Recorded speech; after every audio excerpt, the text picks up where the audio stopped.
Fun Spot in Kissimmee, the #1 best attraction in all of Central Florida, according to TripAdvisor.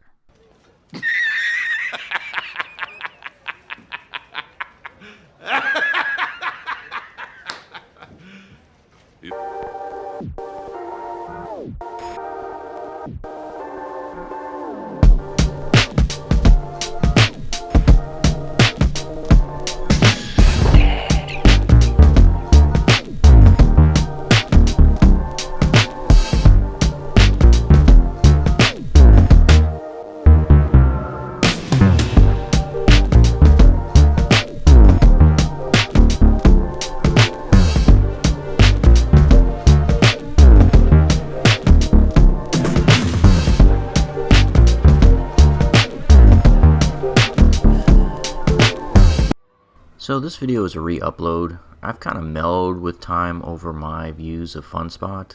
I was really harsh the first time I posted this video about 3 years ago, and you'll notice it was a different time frame.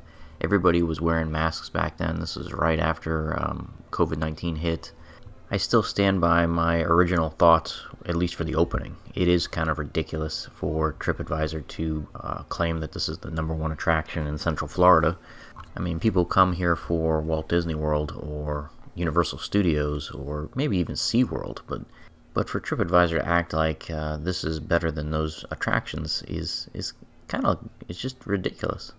I've talked to a lot of fans of Fun Spot, and you know, we're all kind of in agreement now that this is like a second attraction to hit. Like, you know, if you spend a day at Disney World and you're tired and hot and you go back to the hotel and shower, and then you come here, you know, for 8 o'clock to midnight, and you go around the go-kart track a couple times, ride the roller coasters, a couple of the flat rides, maybe even see the alligators at the Gator Zone. It's just weird to me that TripAdvisor seems to be kind of pushing this as a Walt Disney World alternative. You know, they push it like as a theme park, and it really isn't. It's just a family entertainment center. And if you look at it like that with a realistic expectation, then it serves its purpose well. Let's face it, you know, you go to Universal or Disney nowadays, there's some rides that are 2-hour wait, 3-hour wait, especially the really popular ones. You know, people get tired of that. You come here to Fun Spot, and the average line is probably like 15 minutes to get on the roller coaster or flat rides. I also kind of was at a disadvantage because this footage obviously is of the Kissimmee location, and it's not that great. I mean, the Kissimmee location is probably their second best Fun Spot. I think it's better than the Atlanta location, but I probably would have had a better impression of Fun Spot had I started at their flagship location, which is on International Drive in Orlando.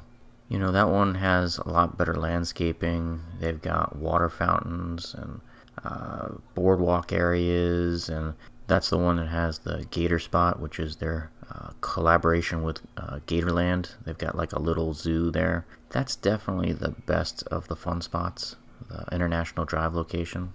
But I get it. I mean, if you're going to put the money into these attractions, you're going to put the money where most of the tourists are, which is International Drive.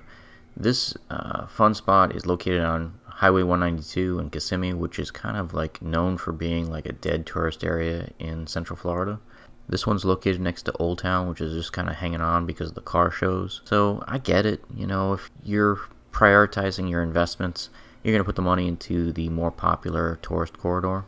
I mean, I do have one pet peeve about Fun Spot is they do kind of exaggerate in their advertising. Like, if you look at their brochure advertising this place that, you know, you get at all the tourist centers, they talk about how they have 30 attractions and rides for family fun. But if you look at the list of the 30, you know, one of them is like a pavilion for eating food, and another one is the hot dog, hamburger, burger stand. They really only have like 25 rides, but they try to make it sound like they've got 30. And I think that's kind of cheesy that they do that. But, you know, if you, again, come into this place with realistic expectations, I think you'd be, you know, nonetheless happy with it. I will give Fun Spot some credit. Their multi-level go-kart track is really good, and they even patented the technology. So the Magic Midway on International Drive also has one of those multi-story go-kart tracks, and it even says at the front of the attraction that they licensed the track design from Fun Spot. So they nailed it on that one. I also give them some more credit that I love the fact that they built wooden roller coasters at both their Kissimmee and Orlando locations. I'm an old school Woody fan, and these are pretty decent wooden coasters, even if they're a little small, but really thrilling rides. So the first time I produced this video, I kind of gave FunSpot a negative review. As I said before, I kind of mellowed, and I'm going to give this one kind of a conditional recommendation.